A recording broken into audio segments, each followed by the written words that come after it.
I'm Rob Sachs, a proud resident of the town of Kensington, and we have our forum here to see who will be on the town council. The election is coming up June 5th from 6 to 9 p.m. Our three candidates, we have two incumbents, Darren Bartram, Tom Rodriguez, and one candidate, Connor Crimmins, here today.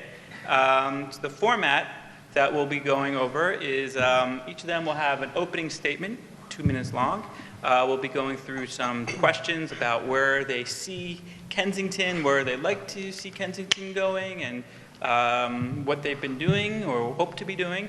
And then if you have cards, feel free to pass them up, and I'll be reading them, though I'm not sure if I can read all of them, but the good ones we'll definitely get to. So, but if I don't get to it, it's not, you don't have a good one, it's not a commentary on your question, it's just maybe for time restraints. So anyway, so we'll get going. Let's start. We'll just go left to right and have Darren Bartram read his opening statement. Hi, everybody. Thanks for coming. Thank you, Rob, for moderating. Thank you, Mayor Berman, for arranging this. Thanks, Al Carr, for setting up Kensington so we can first time ever broadcast on Facebook, and hopefully people out there can read. I know they can comment, so be nice. I am finishing up 2 years on the council. I am running for election because I feel like we've been working on some really good projects that I'd like to see through regarding traffic, regarding redevelopment projects, regarding, well, when I say traffic, I also mean pedestrian safety, because that's the other end of traffic. And I think the council right now has a very good working relationship where we work collaboratively, we listen to people, we use the committee process to sort of draw on other strengths throughout the town where people might not be on the council, but they'll still participate through the committees and bring issues and recommendations to the council.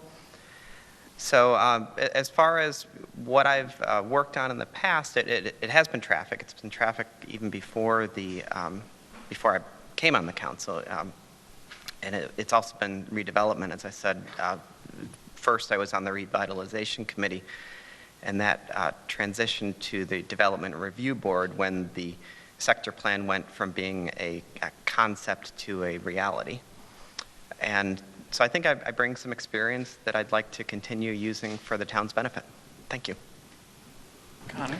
Good evening, I'm Connor Crimmins. Again, I'd like to also thank Rob Sachs for moderating and Mayor Tracy for facilitating. And also thank you to everybody who's here and has shown up. This is a wonderful crowd. I'm glad that you're here. It shows that you're taking a lot of interest in what's going on around town, and that's fantastic. That's one of the things that's great about Kensington. So why I'm choosing to run for town council. Casey, my wife, and I moved into the town 3 years ago. We've been here since 2014, and we moved in from DC. We were in Northeast DC in a very urban setting, close to Catholic University. And like a lot of families, as cheesy as it may sound, we were looking for better schools, more green space, safer streets. And so we had a number of friends who lived in and around Kensington, and we had purchased a number of things from Sally Schaefer's and other things along Howard Avenue. And so we had a real love affair with Kensington, and it checked all of those boxes, schools and safe streets and green space. But it also had something that, for me, I've been missing since my childhood. So I grew up in a small little town outside of Milwaukee, Wisconsin, called Whitefish Bay. It's about 9,000 people, but it has this immense sense of community. So growing up, we had these 4th of July parades, and we had pumpkin carving at the fountain in front of the library. And you had all these little town festivals where you got to dunk the mayor, just an idea. And it really impacted me growing up. It gave me an unbelievable sense of community. When we moved to DC, that was kind of lacking for me. In fact, before that, when my family moved to St. Paul, we moved into a neighborhood that was completely automotive focused. So there were no sidewalks, no bike paths, everything was about driving where you needed to go. So when Casey and I started our family, we have 3 young boys who are 6, about to be 7, a 4-year-old and an 8-month-old. We were looking for a place that had a very strong sense of community, some place where they could ride their bikes on the streets, where there were little festivals and parades, and people were highly engaged, and you walked all about town. And so these were all of the things that brought us to Kensington. And what I want to do is help to encourage those things to grow, to be improved upon, and to make sure that the town continues to be an amazing place to raise a family. Thank you. All right, and thank you everyone for coming tonight. It's so nice to see so many people. I know last year and 2 years ago, we didn't have half this number, so this is a great encouragement of how involved everyone is. 2 years ago, when I ran for the council and was elected, it was out of many of the similar reasons that Darren and Connor are here, because when 6 years ago, my wife and I moved to Kensington from Florida, we found not a great vibrant night scene or a hip place to live. We found a community, a genuine place where we knew our neighbors, where we could start a family, where we could settle down. And it was because of that encouragement and that community that I decided to get involved in the town. On the council, my goal, as I try to do in anything, is to find actionable ways to give back. A lot of folks have great ideas, and there's always opportunities to do different things, but I thought I'm going to sit down and actually try to accomplish a few tangible goals. And while many of those have been accomplished, it's still a work in progress. So the reason I'm running again is to see a lot of those projects through. I'll just talk about a few of them right now in my opening statement. First, I now chair the Greenscape Committee along with Sean McMullen, now that Tracy's mayor, and we have talked about the idea of a design plan for our town parks, something that allows us to have a uniform plan that maintains the identity and character of our town. And we're taking the first steps in doing that. We've hired a landscape design architect in just the past few months to begin measuring and creating a detailed outline of where Clem Kennedy Park stands right now. And if that's a product that we see as valuable and useful in the future, we can expand that, and I'm confident it will be. Many of you have seen what's happened in Flynn Park recently with the fountain that went up and the new brick paving that's going on around that. I served as a council member on that subcommittee, helping Mark Hudson and his team at McInerney with the fundraising and then getting necessary approval and permits for that process. And then finally, as you all know, and we've all talked about this, our events are so much about the character of this town. The Labor Day Parade, the Fall Festival, the car show, the Day of the Book. This is what makes Kensington so great that we can come out and join each other and the visitors in town on Howard Avenue and various parks to celebrate together.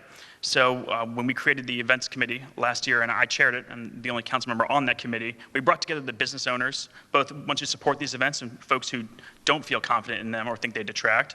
And then we brought on residents as well to not only plan ahead, to think ahead to better schedule and fund these events, but also to, after they're done, come back, talk to the organizers and see what can we do better. How can the town help? How can we make it more safe, efficient, and effective for everyone involved? These are all things I'd love to continue working on, and I look forward to talking about that a little bit more this afternoon. Great, thanks. All right, so I have some questions here, but some of these are really good, so I'm going to get right to them. And also, everyone was doing thank yous. I failed to thank, of course, Mayor Furman, and I want to also thank the members of the Kensington Historical Society who are here. Just shout out to them. I also want to thank Al Carr, there you are, and Jeff Wallstricker, our two state reps, and then the folks from the town who are here, Matt Hoffman, Shirley Watson, Susan Engels, and Sanford Daly. Thank you so much for all your help in putting this on. So, okay, so all the thank yous. If I missed anyone, sorry about that. Anyway, so let's go to a question. Kensington is a wonderfully walkable town. However, as a resident living on the southwest of town, I find it difficult to walk my young grandchildren along Knowles to get to the other side of Connecticut Avenue or 7-Eleven, other stores, Chipotle, whatever. The sidewalk's very narrow, uneven, and cars can pass by very fast. Are there plans to fix this part of Knowles? So we can go specific to this, but maybe also just the idea of Kensington being a walkable town and how we maintain that. Well, we go from right to left this time. Tom, why don't you take that? Absolutely, thank you for the question. So walkability has been an issue that we've discussed both 2 years I've been on the council, and I know for many years before. In terms of that particular street, I couldn't tell you off the top of my head whether there's plans on expanding that, on approaching that. I should certainly get back to you with answers from our staff on that. But I also know that just this year in our Greenscape Committee, we talked about a lot of our sidewalks, and one of the safety issues about them is that many of our sidewalks in town are brick, and those bricks often become loose. They pose a tripping hazard, and we discussed putting together possibly a list of which sidewalks are in need of most repair as a priority list. So I went to Sanford Daly and Matt Hoffman, our professional staff members, to discuss this idea with them, and it turns out, in fact, our town is aware of that. We do keep a record of which sidewalks are in the greatest state of disrepair, and we've begun patching them and smoothing them over where possible. You'll note on Summit Avenue, in fact, as you're going towards Knowles, that 2 years ago, that sidewalk was an absolute wreck. And while it's still far from perfect, it's still it has the humps and bumps, it has been smoothed over in many areas. So our staff is doing that, and we're taking it on a priority approach. To expand on that, though, we also have created in Flynn Park a new, we're expanding the walkway, centering that with the new brick walkway around the fountain, which will provide more walkability. And that's something that I'm concerned about both in our parks and in any new development that comes to town. As a member of the Development Review Board, I know that it's very important for us to explain to developers early in the process, before they break ground, that there must be appropriate green space and sidewalks before they start their design processes. So I will ensure that happens going forward. It's certainly top of mind. So walkability and pedestrian safety are two things that are paramount to me. I've brought them up at several town meetings, different intersections around town. So my wife, Casey, and I, you're going to hear this is a kind of a common thread. We've got 3 small boys. They are very active. They're quite a handful. You'll often see us dragging them about town in a red wagon. We walk everywhere, and there's a number of areas around town where there are either not sidewalks, and thus you're forced into the street, or you have to cross over just to get to a sidewalk. The sidewalks are narrow, they're in poor repair, or the crosswalks are just unsafe. So some tangible things that I've already been talking to the town about that I'd love to see us actually take action on. So we live on the north side, and we're on St. Paul Street, right in front of St. Paul Park, and we come south to go to the farmer's market and food truck night and down to Frankly Pizza, and crossing Metropolitan Avenue at St. Paul Street is a gauntlet. It's cute and it's folksy. We've got the flags, these little orange flags that supposedly are going to stop traffic, and my boys love them, but they do nothing. And the cars are flying up Metropolitan Avenue at a high rate of speed, and they're coming over the crest of that hill as they move from east to west. And it's just a very dangerous intersection. And I've brought it up at the town meeting before. I'd like to see that intersection be improved with a traffic control device, either trigger activated or motion activated, that is solar powered. It lights up high intensity LEDs to catch the attention of drivers that intersection is now active, there are pedestrians, and that it will stay active until they reach the other side. These are tangible, small things. In talking to other residents along Fawcett Street, we had a long discussion last night about stop signs along Howard Avenue. That currently there are no stop signs, there's no for Howard Avenue traffic at Fawcett Street and at Armory. And that street has a slight convex shape to it. So as you're looking around the corner, your line of sight is very obstructed. And so as you're doing left to right to left to check for vehicles, by the time you start to pull into that intersection, another car is oftentimes coming. And so this poses a risk for vehicular traffic, but it poses a bigger risk for pedestrian traffic. Because as I'm pulling my sons in our wagon, and we're not at the greatest rate of speed, that driver is continuously inching up into that intersection, and it's posing a huge risk because they're not looking at us, they're not looking for us, they're concentrating solely on cars coming from the right. So these are areas that I know these are things we've heard before. They've been brought up at traffic committee meetings, they've been talked about. I want to see them actually get done. I think that if we're going to say that we're a walkable community, then let's build a walkable community. Stop signs help slow down traffic. They help people take notice of what's around. They create an environment that is much safer for pedestrians. I know you talk about a lot. Can you talk about walkability? And I know also you talked about what the town can do versus Montgomery County does with the town roads versus the county roads. Can you tell us about what you've done and what you hope to do more looking in traffic and walkability issues? Sure. Let me start with the Metropolitan and St. Paul intersection. I know the question was asking more about Knowles and Connecticut, but I'll first do that intersection. It is a tough intersection to cross. It was even tougher before Leslie Olson came up with the idea of adding the flags, and that was great. She's here, and so I think that was a very good contribution. It's not a perfect, it doesn't solve the problem, but it certainly was improved improvement over when it was every man for themselves. And that's what we do. I love getting ideas from people and me. I'm not above coming up with new ways to do things myself. Back to Knowles in Connecticut. There are limitations with that intersection because they're state and county controlled for the most part.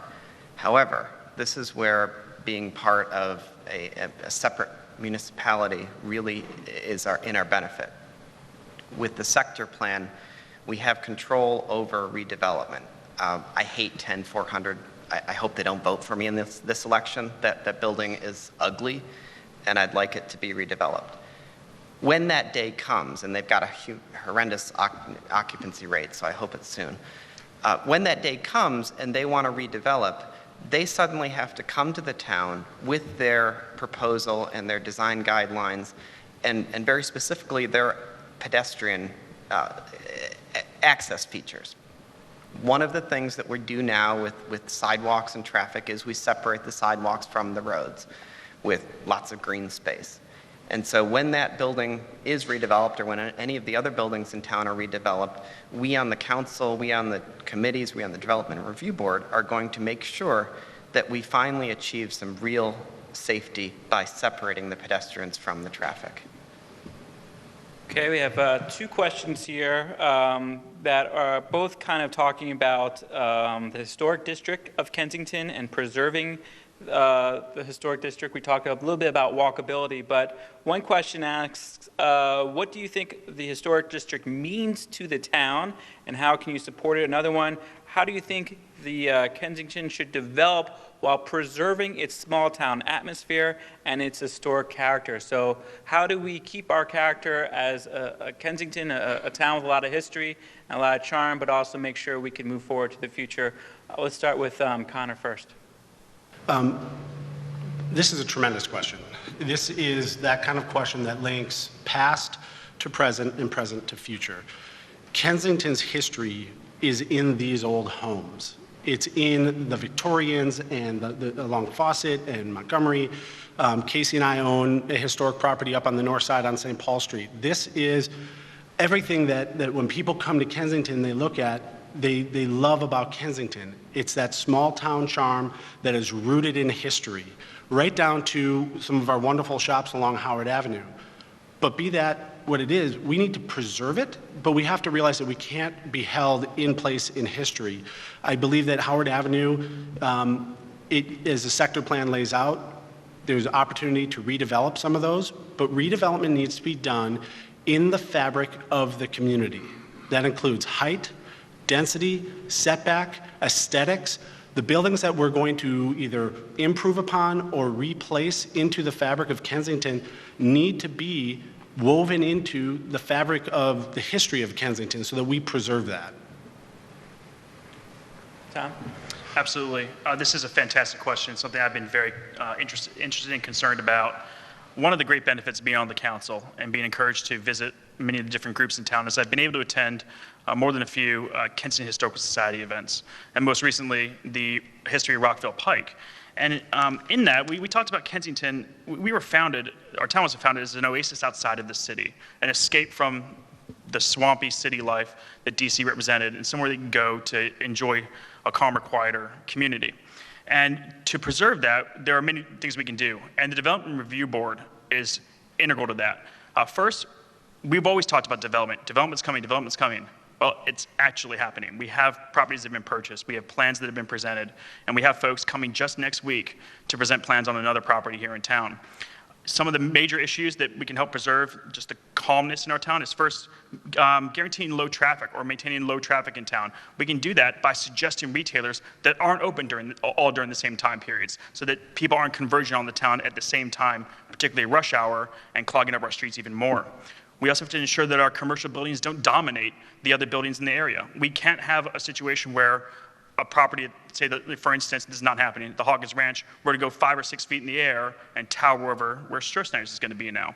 There are areas of town where bigger buildings do fit the aesthetic more, but we have to be diligent about ensuring that we make clear our design preferences in those areas. Also, our signage. We are working on and have discussed stricter standards for signage.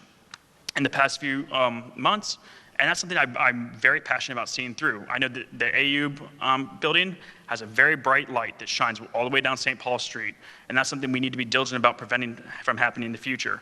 These are just a few of the ways that we can preserve the charm and identity of Kensington while also encouraging responsible development.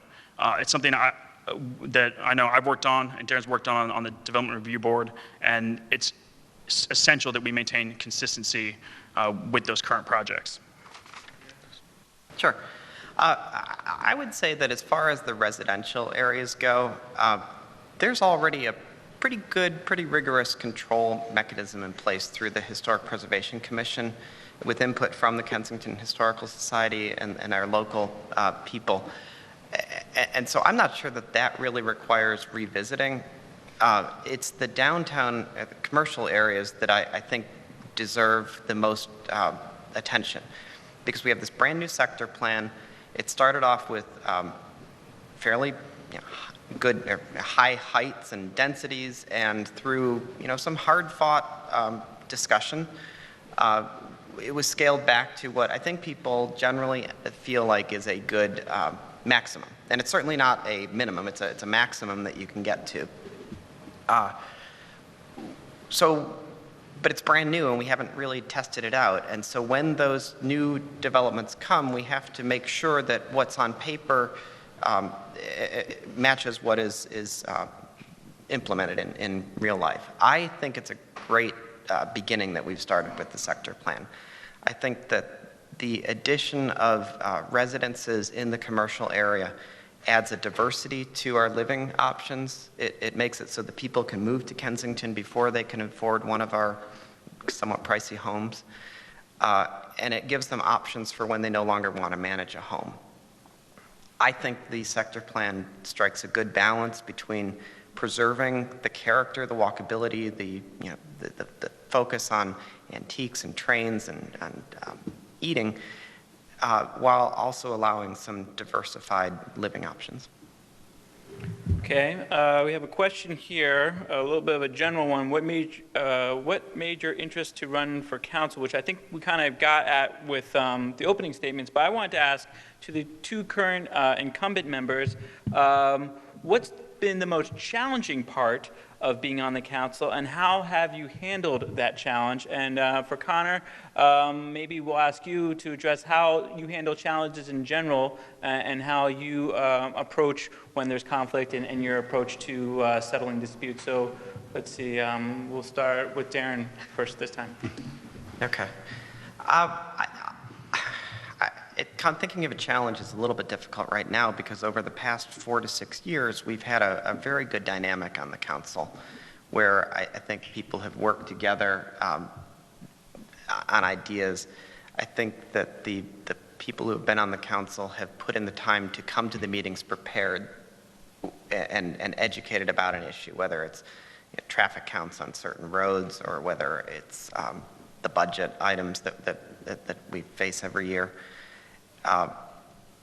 So I haven't honestly experienced a lot of challenges, and I think that's a reflection of this small town neighborly place that we've promoted here. Well, Connor, I know, managing a business, you've seen a lot of challenges.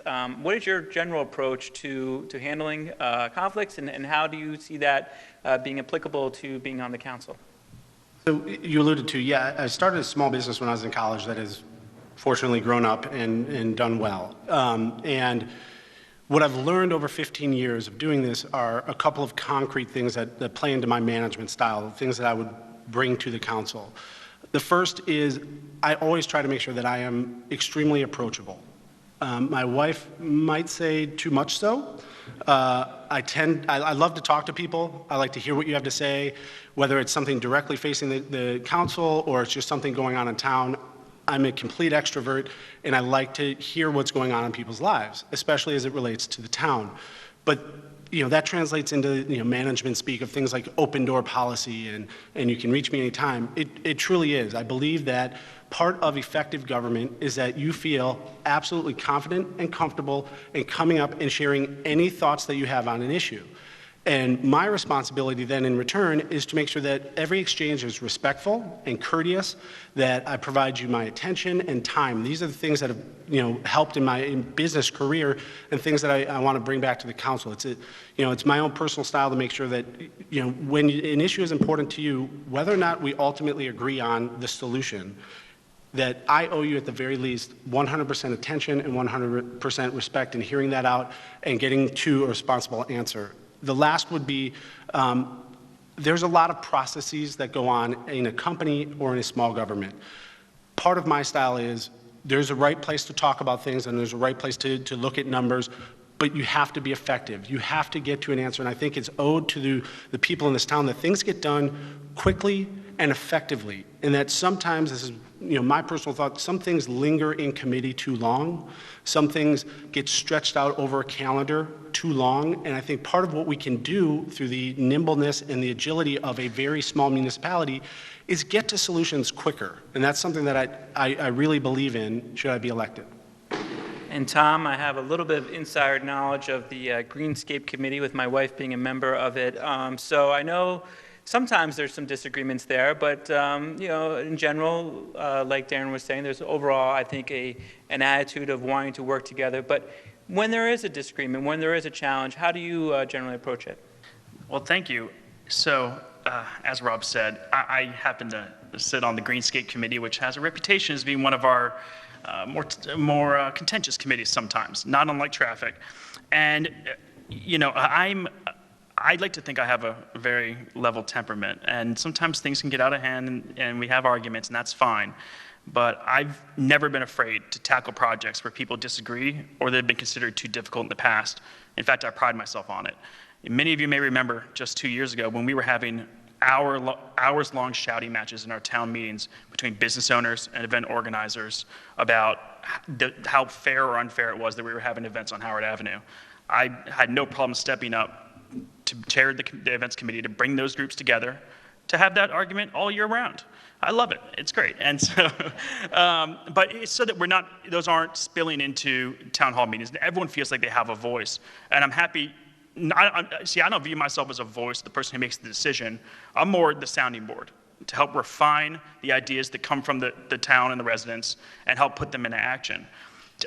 So I'll tell you, on events, we tackled the Labor Day parade route for years. The organizers of the Labor Day parade have asked us to modify the route to allow folks to get out a little easier. So, in all fairness, they can get to another parade up county.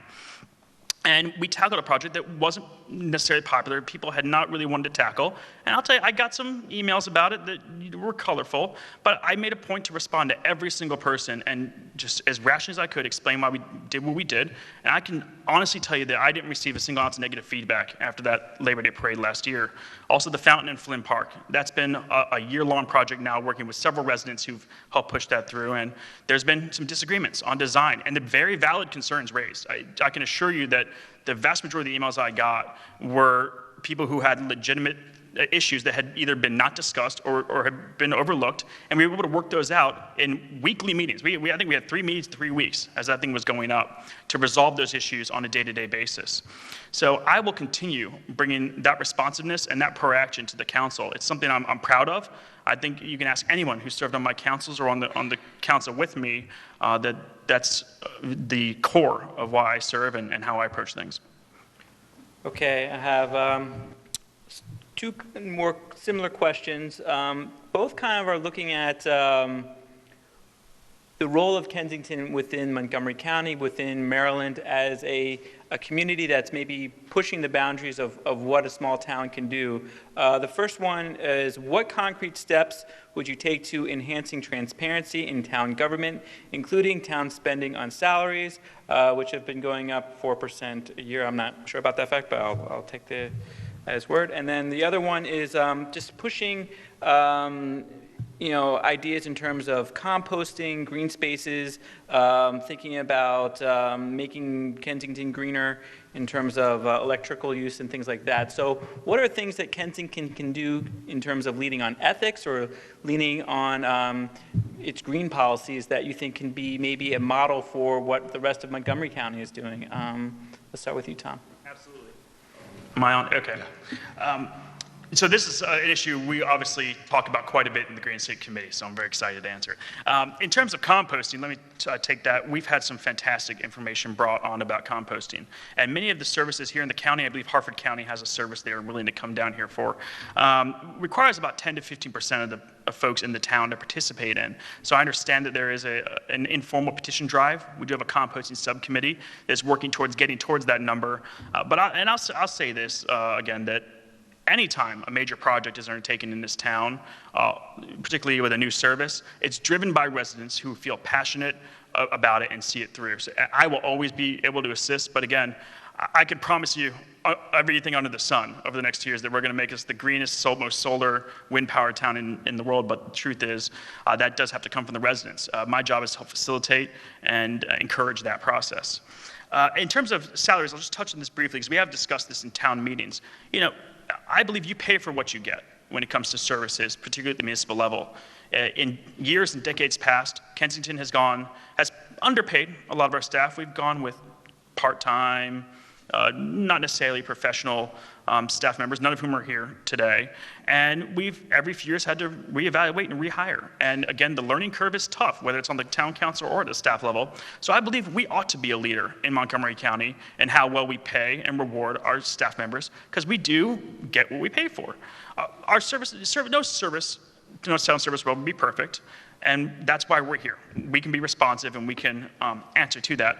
But in terms of transparency, I think we are absolutely transparent. Our budget process has gotten more transparent and more efficient every year. 2 years ago, when we discussed the budget in the town council meeting, I actually opened up the permits, fees, and regulations calendar, and we, without planning, went down one by one and discussed each and every one of those, why they cost what they cost, because we do make incremental increases, and discuss the merits of each of those. We chose to keep most of them where they were. We lowered a couple others. But I'm very proud to say that we did our due diligence on that front, and I think we're doing the exact same with our staff. So in terms of where we're going, I think that we are on the right track. I think the transparency has been achieved, and I think that's a great testament to the team that's in place right now. So first and foremost, I would say the town should be commended for the level of transparency that it has to date. But that doesn't mean that it can't be improved upon. So moving in from the district, this will not shock anybody, but the district has a little bit of a problem with transparency. And so as we were living there, there was redevelopment going on in our neighborhood, there were contentious meetings, all these same stories you hear about here. And we had the most local form of government in the district is your ANC representative. And there was a point at which they refused to release documents. These are not things that happen here. This is why I'm saying Kensington should be applauded for its transparency. In that process, it took a citizen actually suing the District of Columbia and taking 2 years of court trial time to get those types of documents released. And it was an arduous process. It was a painstaking process. I feel very proud to have been that citizen that sued the district and won for our residents, for our neighborhood, and ultimately the testament is that that business is thriving in that neighborhood. So how can we improve upon this? I think transparency is something that is only a benefit to the town of Kensington. The more transparency that the government can provide its citizens, the more informed the citizens and residents can be, and the more engaged they are in what's going on at local government. So one of the questions was about salaries of some of the town staff. You know, what I believe in when I run my company is more so it's not what you pay for something, it's the value you get from it. So when we look at our town staff and we look at the tremendous work that they're doing, we look at how they're running the town, Sanford is equivalent to a CEO of a small company. We have a multi-million-dollar budget, okay? The council, the mayor is just a board of directors helping to guide that. We look at the type of work and the quality of the people that are doing that work, and we have to ask ourselves, are we getting the value of what we invested in it? And I think that Kensington appropriately is investing the right amounts of money in its people to make sure that we get the best type of candidates for those positions to ensure that we receive the best types of services as residents. Well, it's hard to argue against transparency, so I won't even try. I think we are very transparent. I think we put out a budget that includes all of where the money comes from and all of where the money goes. And if you want further detail on it, you can call and get, if not an immediate answer from the town staff, it'll be within a day or so.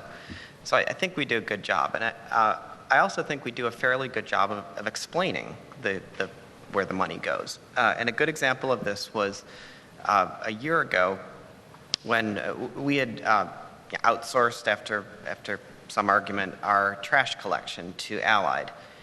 And the mayor, Pete at the time, had, with support from the staff, had made sure that the contract with Allied would make sure that the workers were being taken care of with generous benefits and salaries. And that cost us more money. But when Allied went on strike in the rest of the county, they didn't go on strike in Kensington. And so I think we were getting what we paid for, and I think we all feel a little bit better about this, knowing that the people that are coming every day through our streets are receiving a fair wage. So this next question goes to something that was brought up, the AUB sign, but I also remember just how long that building got to be to get built and approved, and then there was different feelings about how well it looked. This next question goes to design, and talking about the criteria for development and design and raising the bar to not squander opportunities to elevate the quality of commercial design in our town. Is this a case, I know Darren, you were telling me before that this was maybe too many cooks in the kitchen, or there were so many restrictions that they came up with something that was really not pleasing for anyone. How do we get around the multiple needs of height restrictions, but also business viability, and also just having a real design that does something for the town rather than just meets the lowest common denominator? I don't think I had that conversation with you, but I certainly have views about the aesthetics of that building. What we struggle with is the intersection of private property rights and public interest. That's not the building I would own or would design, but I don't own it. And so when you have a property that is undergoing a renovation, like Mr. Wash Coffee or like Ayub Carpet, they can make it as ugly as they want because it's their building. And if we own a building, we can make it as attractive as we want. And so we have to respect private property rights. But when they come to us and do a development plan under the sector plan, where suddenly the design guidelines kick in and they have to go through the process, then we have a say of, are you adhering to the important factors that we support in the sector plan? Walkability, aesthetics, materials, all of those things suddenly are important and we have a say. And that's just the balance that we strike between private property rights and public regulation.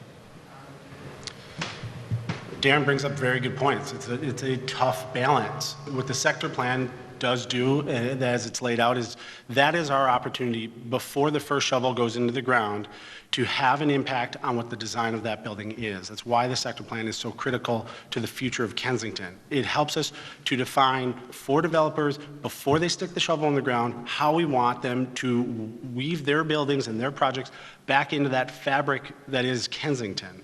And it's critical. At the same time, I think that the council needs to continue to review and observe its ordinances for ways that, as technology and other things have changed, our ordinances may need to be updated. Ayub is a perfect example.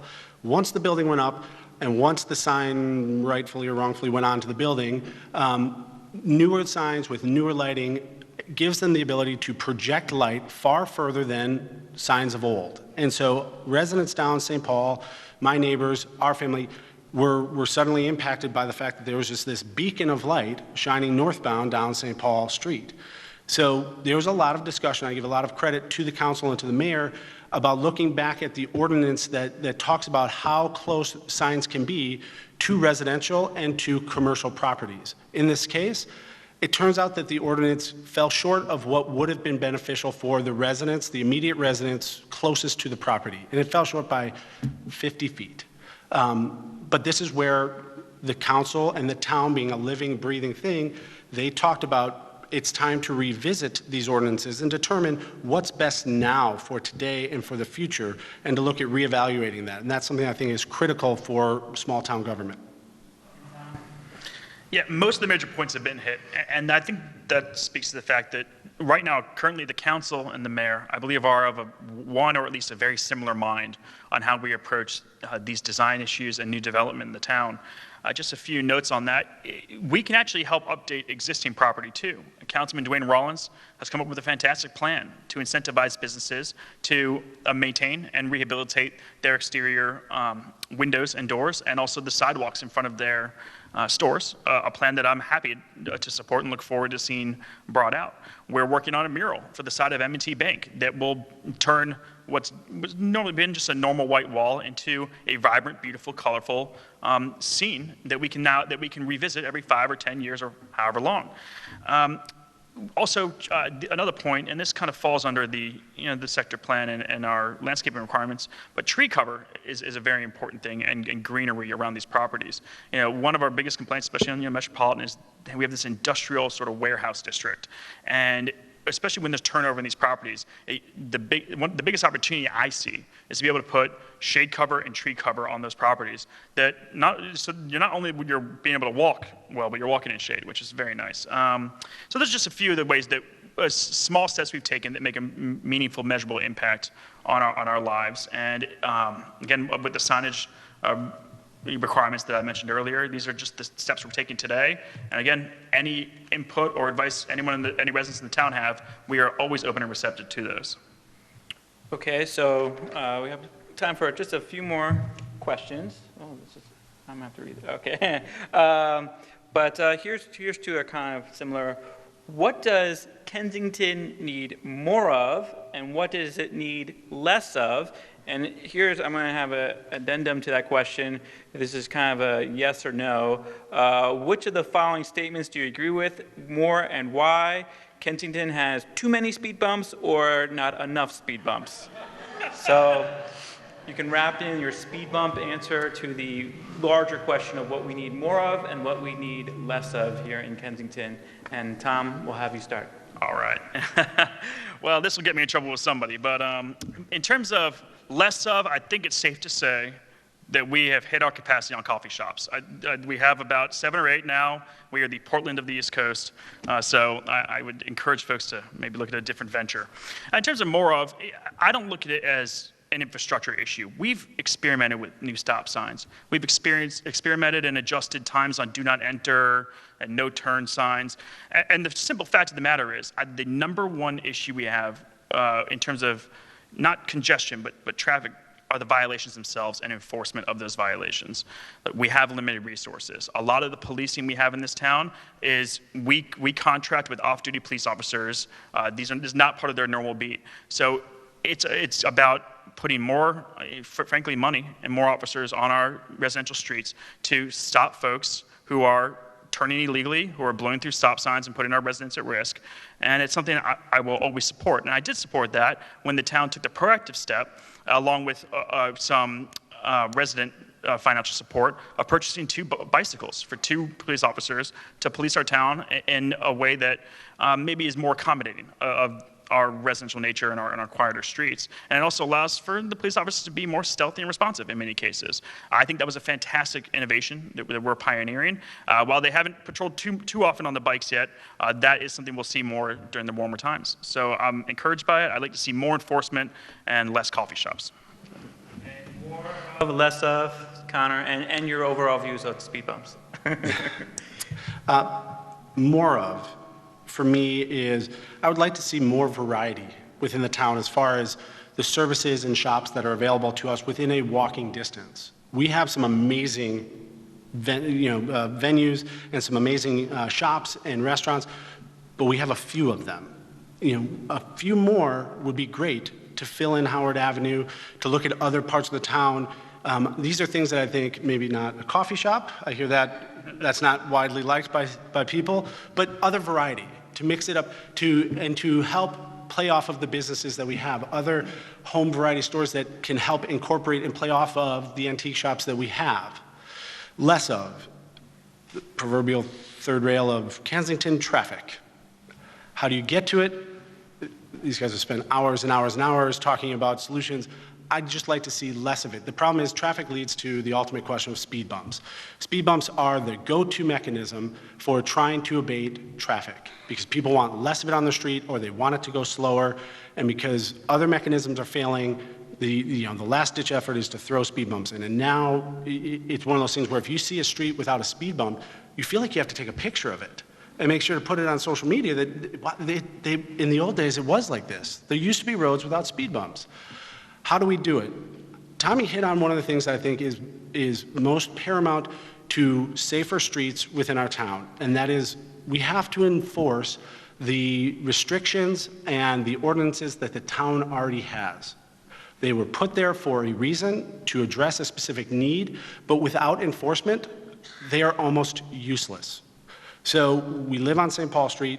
We are part of the ones off of Metropolitan that have the do not enter from 4 to 7 p.m. And I will tell you, when I get home, when I can get home early, about 4:30, it almost makes my blood boil to sit in the front yard and watch the little game that happens at Oberon Street, where they inch up to the stop sign and they look right and they look for a marked car, and when they don't see it, they just gun it. And they gun it down the street right in front of the house where my 3 boys are playing, because what they don't want is to be caught in between the 2 stop signs, because clearly they're violating the do not enter. When Montgomery County is out there, it does change behavior, but the when is few and far between. We need to see more enforcement. It's the only way to actually get toward changing behaviors.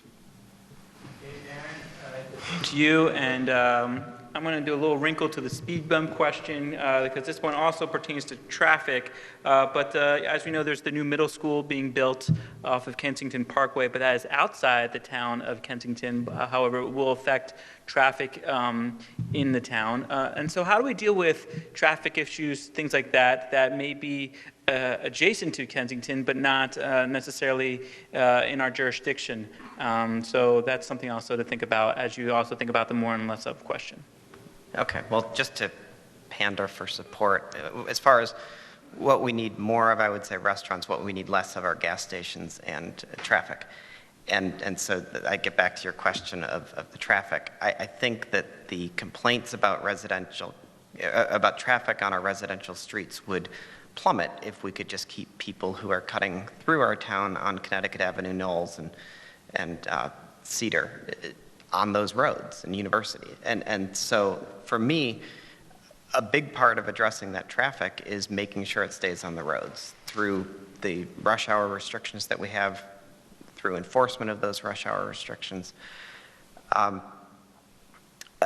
As far as, and I think that would address even the speed, because I think to your speed bump issue, we love speed bumps on our own street, but we hate them on everybody else's. And if we are only on our streets because all the people that are cutting through to get home up in Aspen Hill are staying on Connecticut, we're suddenly the ones that are primarily driving on our streets, and that's a good thing because I think we drive more like we live there. So I think we're wrapping up at 8, right? Okay, so we have time then. I'm going to do just a rapid fire question here just to get in, because I think Barry would be mad if I don't ask. We have an idea for allowing 16 and 17-year-olds to vote in town elections. Where do you stand on this issue? But let's just maybe broaden out. Where do you stand on getting just younger people in Kensington more involved and more excited about what's going on here? Connor, we'll start with you. Sure. To draw on this idea of community and building a place where people are highly engaged and you're weaving this fabric of a town together, I think it's critical that people know what's going on and that they're engaged in local politics, because our local politics is the things that touch your life every single day. It's things like your trash pickup, it's things like lighting and safety and pedestrian walkways, but our local government also works with the business communities on things like the parades, the street festivals, to make sure that they're safe, whether we're closing off roads, providing town services. So when people are engaged in their local community, it helps to inform the council and the body in ways to move the town forward in the ways that the residents want. The more voices that are brought to meetings, the better the answers will be. And so it's one of the things that I would love to see promoted through, if I am elected onto the council, is to start recruiting additional neighbors. Get them more involved. Invite them onto the committees that I might be chairing. Get them into the town hall meetings. I mean, I will tell you right now, unless there's a big issue on the table, there's about 4 of us that are usually there. And it's busy and schedules are difficult, but I'd love to see more people get engaged in what's going on in local politics. I would support changing the voting age to 16. Miles, that's a great question. Since he and I discussed it over the weekend, I think it would be a great idea to get kids in the habit of voting before they suddenly go off to college and are thinking about anything but voting. So if we get them in the habit while they're still in high school, great. Yeah, I've always had a passion for community service and political involvement, and I can tell you I would have jumped at the opportunity as a 16-year-old to vote, and so absolutely, I'd love to see that. I can tell you right now, there's no restrictions on 17-year-olds and under serving on our town committees, and I'd certainly love to see that interest as well. I fully welcome you all to join me on events, maybe Greenscape if you like that too, but I'd also, on top of that too, I'd love to see higher voter turnout for our 18 and older folks. It is unfortunate, it's a epidemic of municipalities across the country that our voting participation is well under 10%. I think it's fantastic that it's become a tradition. I know I did it 2 years ago. We're doing it again this year. I think everyone on this table is going door to door to let folks know about the election and when it is. I think that if that means we can engage younger folks who can help support that and drive that out, I'm all for it. Let's do it. You can be on our committee, Miles, but don't run for our seats, okay? And that election, again, is Monday, June 5th from 6 to 9. We're going to wrap it up with some closing statements, and maybe as you're telling people some things, maybe to let us know what sets you apart. Why should someone vote for you, and what makes you particularly well-suited for this, this council here? I think we start, which way we start? I think Connor started the last one, I went second. Okay. Or Jeremy went second, I went third. Well, I'm going to have Tom start then. Great. Well, folks, just first and foremost, I want to thank everyone here for the past 2 years on the council. It's been truly an honor to represent this town and to get to know all of the residents here. I never thought when I embarked on this a couple years ago that it would be as personally enriching as it has been. I've learned so much about the history of this town, about the people who lived here and have lived here in the past, and about so many wonderful visions for what's going to happen in the future. And to be even just a small part of that, it's been an incredible honor. It would be easy to get elected to town council and go to the meetings once a month, cast your vote and go on. I never thought that was where I was limited to be as a council member. I made it a point to get out in the community and visit with as many organizations as I could.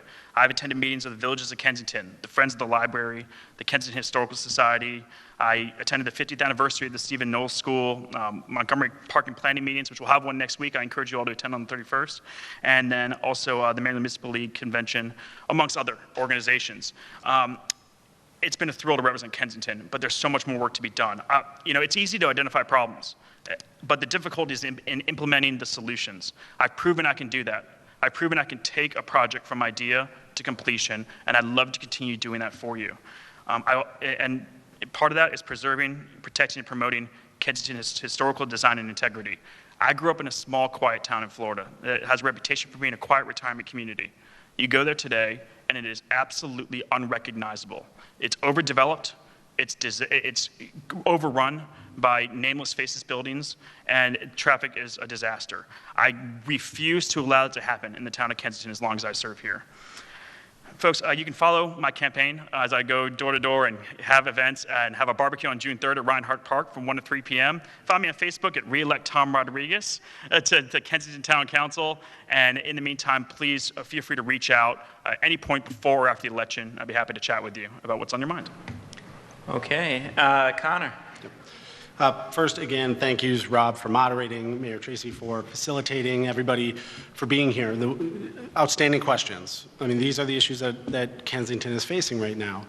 I've talked a little bit about my style. Rob's question goes to what might set you apart. I mean, honestly, Darren and Tom and I are not very different in how we look at Kensington. I think that's generally a sense of most people within town. people love Kensington. What I've loved about going door to door and talking to people and introducing myself as candidate is asking them two simple questions. What brought you to Kensington, and what do you love about it? And the answers are plentiful, but they're amazing. I mean, people truly, truly love this town. It doesn't mean that there aren't areas for improvement. So what sets me apart a little bit, what I've seen, is just style. I'd like to see things get done a little quicker. I'd like to see things get done a little more effectively. I'd like to see things not linger in committee so long. You know, some of the trouble with that is if there's weather or circumstances that occur and a committee meeting doesn't happen, it can be 2 months, 3 months, it can be 6 months between when an issue is brought up and the next time it's talked about, and that's far too long. We are the closest point of government to your lives. We should be highly, highly responsive. We should be able to have the issues drawn out, talk about them, find the reasonable solution, and implement it quickly, efficiently, and effectively. So I want to thank you all very much. Many of you, I've knocked on your doors, I've either left flyers or we've had a chance to talk. I really, really appreciate all the conversations we've had. All I can ask now is obviously to stay engaged. We'll see you on the 5th. Talk to your neighbors, talk to the people across the street, talk to the people in the parks. You know, let's kind of change some of the trends in Kensington and let's see the voter turnout skyrocket and get people engaged in what's going on in the town. This is where it starts. These types of forums that lead to a big voter turnout and get people thinking about what's going on inside of the town. There's flyers of mine at the back. All of my information is on there. Like I said, I'm a true extrovert. I would love to talk to anybody and everybody. You can call, text, email, and I'd be happy to get together, whether it's for coffee, get together with some neighbors, and just talk further about some of my ideas and views for Kensington. Thank you all very much. And Darren Bartram. All right, thank you. Thank you again for coming. I don't look at this as a closing statement necessarily because there's plenty of time between now and the election for you to call me or email me or stop me in Safeway. I sort of look at my role on the council as a voice of reason or a voice of moderation, and maybe it's because I'm a middle child, but I hate conflict, and so I like to find the common ground for people, because I think that we emerge with a good solution when we all find what we agree on. That's basically it. I mean, this is not a complicated job. Any of us can do it. I hope more people want to run. We've had years where we've had uncontested elections, and they're easier on me. But I welcome the chance to discuss the issues. So again, please come out on the 5th or before. You can vote early. Thank you. There you have it. Well, thank you very much to Darren Bartram, Connor Crimmins, and Tom Rodriguez. And thank you all for your questions. Thank you to Mayor Furman and to everyone in the town. This will conclude our candidates forum.